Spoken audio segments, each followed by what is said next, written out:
আমাদের অন্যতম রপ্তানি কারক যে পণ্যটি অর্থাৎ তৈরি পোশাক শিল্প সেটারও প্রবৃদ্ধি আমাদেরকে বেশ নিচু রয়েছে এবং বেশ কম আকাঙ্ক্ষিত তুলনায়। কিন্তু আমরা ইতিমধ্যেই দেখেছি, আমি সংখ্যার মধ্যে যাচ্ছি না, আমি ইতিমধ্যেই দেখেছি একটু সেখানে গতিধারাটা বাড়ছে পজিটিভ দিক থেকে।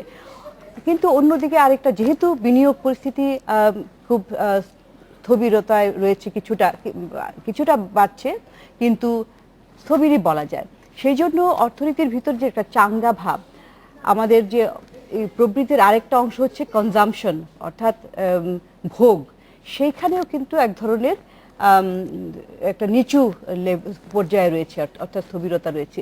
তো এই সমস্ত কম্পোনেন্টগুলি যদি আমরা দেখি, একটা ভালো দিক হচ্ছে যে আমাদের কৃষি উৎপাদনটা আপনি জানেন যে কৃষির উৎপাদনটা একটু বড় করেই আপনার কাছ থেকে জানতে চাইবো, তবে আমাদের একটা মূল যে কম্পোনেন্টগুলি সেখানে কিন্তু যেটা আমাদের প্রবৃদ্ধিকে চাঙ্গা করবে, সেখানে আমরা এখনো একটা উল্লম্ফন দেখতে পাচ্ছি না, সেখানে তরুণ সৃষ্টি হয়নি। তো সেইটা আমরা পরে আলোচনা করব, পরে ফিরে এসে আলোচনা করব।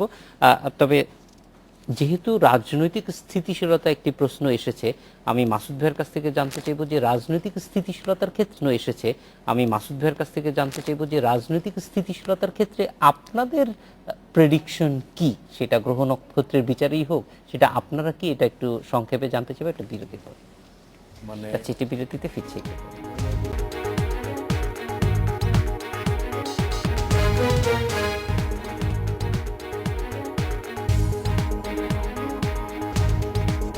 বিরতির পর ফিরে এলাম আজকের বাংলাদেশে। মাসুদ ভাই, জানতে চাইবো যে রাজনীতির ক্ষেত্রে আমাদের এই বছরটা কেমন যাবে এবং কোন কোন ক্ষেত্রে বিশেষ মানে খারাপ সময় ভালো সময় আছে কিনা। যেমন ধরেন, যেহেতু বাংলাদেশের রাশি ধনু, তো ধনু রাশির লর্ডস বা অধিপতি গ্রহ হলো বৃহস্পতি, যেটাকে ইংরেজিতে জুপিটার বলা হয়। তো এই জুপিটার আপনার গত 10ই ডিসেম্বর 2014 থেকে 2015-র 8ই এপ্রিল পর্যন্ত রেট্রোগ্রেশন থাকবে, পাওয়ারলেস অবস্থায়। তো এই সময়টায় বাংলাদেশের অর্থনৈতিক অবস্থা খারাপ যাবে।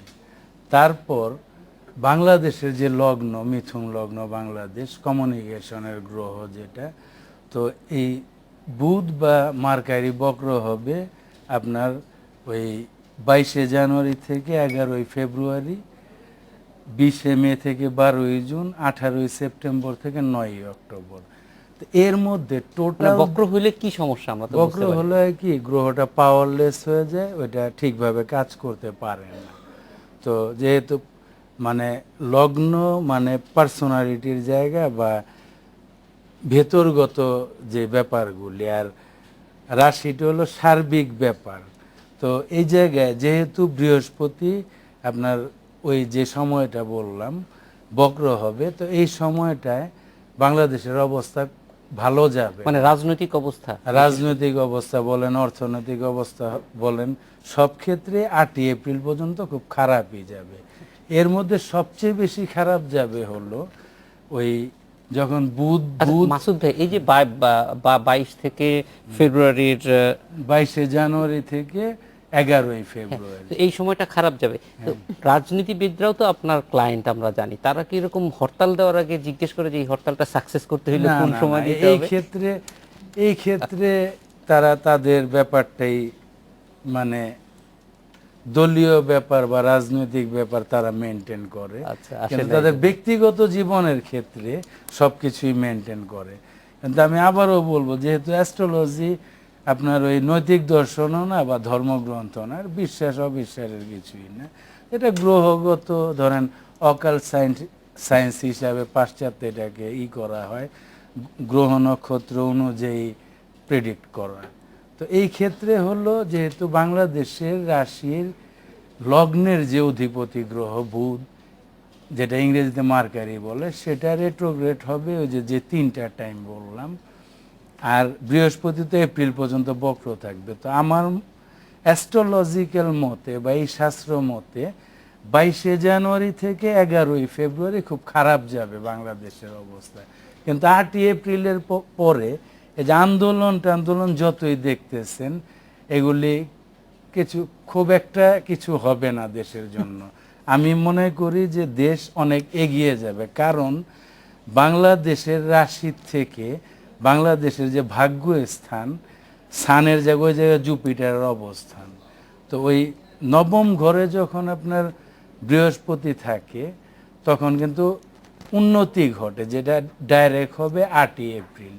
তো এই জায়গায় আবার কয়েকটা দেশ মেনশন না করলেই না, যেমন জুপিটার এখন অবস্থান করছে মানে আমেরিকার রাশির উপরে, তো বক্র অবস্থায় ওই আমেরিকা ডাইরেক্টই বলবো খুব একটা কাজে আসবে না আমাদের দেশের জন্য। তো আর বাংলাদেশ কিন্তু এই তথ্যটা আমেরিকার নতুন যে অ্যাম্বাসেডর আসতেছে তাকে জানাইতে হবে, সে কিছুদিন রেস্টে থাকতে পারবে। হ্যাঁ, তো তারপরে হলো আপনার ওই যে যেহেতু ভাগ্য স্থানে বৃহস্পতি ডাইরেক্ট হয়ে যাবে আপনার ওই 8ই এপ্রিল থেকে, ধরেন বাংলাদেশ ডেভেলপই হবে, মানে অর্থনৈতিক ক্ষেত্রে বললেন মানে উন্নতি ঘটবে এই দেশে। ফাহমিদা আপা, আপনার কাছে আবার ফিরে আসবো যে উন্নতির তো অনেক লক্ষণ দেখতে পাচ্ছে আমাদের মাসুদ ভাই তাদের গ্রহ নক্ষত্র থেকে, তো আপনাদের প্রেডিকশন কিরকম আসলে সত্যিকার অর্থে এই উন্নতিটা দেখেন, কতটুকু দেখতে পাচ্ছেন? উন্নতি হবে এটাতে কোনো সন্দেহ নাই, কিন্তু আপনার কোন সময় হবে, স্বল্প মেয়াদে না মধ্যমেয়াদে না দীর্ঘমেয়াদে? দেখেন, অর্থনৈতিক উন্নতির খুব সহজ মানে স্বল্প মেয়াদে খুব একটা র্যাডিক্যাল পরিবর্তন এটা আশা করা যায় না, কারণ অর্থনৈতিক উন্নতি যে সমস্ত অনুষঙ্গের মাধ্যমে হয়ে থাকে সেগুলোর ক্ষেত্র প্রস্তুত করা, সেগুলোর ক্ষেত্রে গতি ফিরিয়ে আনা, তারপরে সেটা উন্নয়নে প্রভাব ফেলে। তো সেই জন্য আমরা যেটাকে সবসময় বলি যে সহজ ভাষায় প্রবৃদ্ধির কথা, প্রবৃদ্ধি এখন 6 গত বছর হয়েছে 6.1%, এখন এটা কি হঠাৎ করে 7% হয়ে যাবে? তা না, সেটা হওয়ার মতো যে সমস্ত আনুষঙ্গিক বিষয়গুলি রয়েছে সেগুলোর আমাদের নেই। 6 মাস ইতিমধ্যে অতিক্রম করেছে, তার কোনো লক্ষণ আমরা দেখতে পাই না। সেটাই বলছি যে আমরা তো অতীত নিয়ে কিংবা টাইম সিরিজ নিয়ে ইত্যাদি নিয়ে সময় দিয়ে বিবেচনা করি। অর্থ বছরের প্রথম 6 মাস অর্থাৎ জুলাই থেকে ডিসেম্বর মাস পর্যন্ত যে সমস্ত বেশিরভাগ তথ্য আমাদের হাতে এসেছে, সেই সমস্ত তথ্য থেকে আমরা যেগুলো দেখতে পাচ্ছি সেখানে কিন্তু সার্বিকভাবে অর্থনৈতিক যে বিভিন্ন সূচকগুলো আমরা কোনো র্যাডিক্যাল পরিবর্তন দেখছি না। প্রথমে দেখুন, যদি আমরা উন্নয়ন করব কি দিয়ে, উন্নয়ন করার জন্য আমাদের সম্পদ দরকার, এবং সম্পদের সূত্রটা কোথা থেকে? একটা হচ্ছে অভ্যন্তরীণ সূত্র, একটা হচ্ছে বাইরের সূত্র। অভ্যন্তরীণ সূত্রের কোথা থেকে আসে সম্পদের জন্য? আমাদের যে কর আদায় এবং ট্যাক্স এবং নন ট্যাক্স, যেগুলো আমাদের জাতীয় রাজস্ব বোর্ডের যে লক্ষ্যমাত্রা থাকে, সেখানে আমরা দেখছি যে লক্ষ্যমাত্রাটা দেওয়া হয়েছে, সেই লক্ষ্যমাত্রাটা অর্জন করতে হলে আগামী 6 মাসে জাতীয় রাজস্ব বোর্ডকে এমন দ্রুতভাবে করতে হবে যে সেই সক্ষমতাটা আসলে নাই, অর্থাৎ সেখানে একটা ঘাটতি রয়ে যাবে। এখন সেই ঘাটতিটা কিভাবে মেটানো হবে? সেই ঘাটতিটা যদি আমি বাইরের দিক থেকে দেখি, বৈদেশিক সাহায্য, গত 6 মাসে বৈদেশিক সাহায্যের যে প্রবাহটা সেটাও আশানুরূপ নয়। তাহলে দেখা যাবে যে যদি উন্নয়ন করতে যাই তাহলে আমাদেরকে ব্যাংক থেকে ঋণ নিতে হবে, সেটা একটা। আবার আরেকটা কথা হচ্ছে যে উন্নয়নের জন্য যে সমস্ত প্রকল্পগুলি আমরা নিই, অর্থাৎ বার্ষিক উন্নয়ন কর্মসূচি, সেটাও কিন্তু আমরা পরিপূর্ণভাবে প্রতিপালন করতে পারি না, এবং বার্ষিক উন্নয়ন কর্মসূচিগুলি করার ক্ষেত্রে, বাস্তবায়নের ক্ষেত্রে আমরা পিছিয়ে রয়ে যাই, সেটাও একটা। তো সেই দিক থেকে দেখতে গেলে যে আমরা উন্নয়নগুলো কোথা থেকে আসবে, সেখানে কিছু কিছু সীমাবদ্ধতা রয়ে গেছে। আরেকটা ধরুন যে বিনিয়োগ পরিস্থিতির ক্ষেত্রে লক্ষণগুলো কি? আপনি যদি দেখেন যে ব্যাংকগুলো থেকে ঋণ প্রবাহ, ব্যক্তি খাতে কিংবা সরকারি খাতে ঋণ প্রবাহর যে লক্ষ্যমাত্রা দেওয়া হয়েছে, সেখানেও এই 6 মাসের অগ্রগতি খুব কম। তো সেই জন্যই, এবং আপনি গত অর্থ বছরে যে লক্ষ্যমাত্রাটা ছিল, এই অর্থ বছরে সেই লক্ষ্যমাত্রা কিন্তু আরো কমানো হয়েছে। তারপরেও এই গত 6 মাসে যে লক্ষ্যমাত্রা, সেই লক্ষ্যমাত্রা খুব ধীর গতিতে আগাচ্ছে, অর্থাৎ ঋণের চাহিদা নেই, কারণ আমার বিনিয়োগ তেমন নেই, বিনিয়োগ চাঙ্গা নেই। মানুষের অর্থাৎ ব্যক্তি খাতের বিনিয়োগ করার জন্য যে তাদের চাহিদা, ঋণের চাহিদা, সেটা নেই। এটা একটা হতে পারে যে কিছু কিছু বিনিয়োগকারীরা তারা এখন বিদেশ থেকেও ঋণ অর্থাৎ বৈদেশিক মুদ্রায় ঋণ নিতে পারছেন, সেটা একটা হতে পারে। কিন্তু বেশিরভাগ ক্ষেত্রে দেখা যাচ্ছে যে তাদের যেহেতু বিনিয়োগ করার জন্য পরিস্থিতিটা তারা আস্থা পাচ্ছে না, সেজন্য হচ্ছে না। অন্যদিকে যদি সরকারি বিনিয়োগের কথা দেখি, সেখানে আরো খারাপ অবস্থা। যেটা বললাম যে সরকারি বিনিয়োগগুলো কোথায় হয়? উন্নয়নমূলক কর্মকাণ্ডে, সেখানেও গতিশীলতাটা এখনো আমরা দেখছি না। তারপরে একটু আগেই বলেছি রপ্তানির কথা বলেছি। তো সামগ্রিকভাবে যদি আমরা দেখি তাহলে আগামী 6 মাসে আমি যেটা বললাম 6% থেকে 7% প্রবৃদ্ধি হয়ে যাবে, এটা কিন্তু একেবারেই বাস্তবসম্মত নয়। 6.1% থেকে যেহেতু স্থিতিশীল ছিল এই অর্থ বছরটা, এই 2014 সালটা পুরো, তাহলে হয়তো বা 6.4% কিংবা 6.5% এরকম হতে পারে।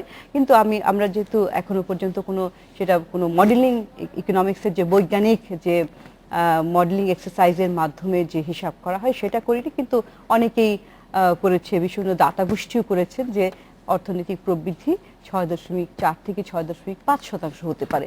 সেটাও একটা ভালো দিক। তবে যেটা বললাম যে বাংলাদেশের যে সম্ভাবনাটা রয়েছে, অর্থাৎ আরো বেশি এগিয়ে যাওয়ার জন্য, সেটা কিন্তু পুরোপুরি আমরা আদায় করতে পারছি না। আমরা একটু মানুষের সম্ভাবনাটাই দেখতে চাইব। আপনি যেহেতু অনেক বেশি মানুষের সঙ্গে থাকেন, সেক্ষেত্রে এই রাজনৈতিক, যেটা আপাও বলেছে যে স্থিতিশীলতার কারণে আসলে আমাদের আকাঙ্ক্ষাটাও বেশি, যে সম্ভাবনাটা মানে বলা যায় যে এক ধরনের হয়তো অল্প সময় এটা, কিন্তু তারপরে অপরচুনিটি লস্ট বলা যায়, কারণ গত একটা বছর এত স্থিতিশীল ছিল। রাজনৈতিক স্থিতিশীলতা মানুষের জন্য কেন জরুরি, এবং এটা আপনি সমাজে কিভাবে দেখছেন, এই বিষয়টা আমি জানতে চাইবো একটা বিরতির পরে, যদি আপনি একটু বলেন। আচ্ছা, একটু বিরতিতে ফিরছি।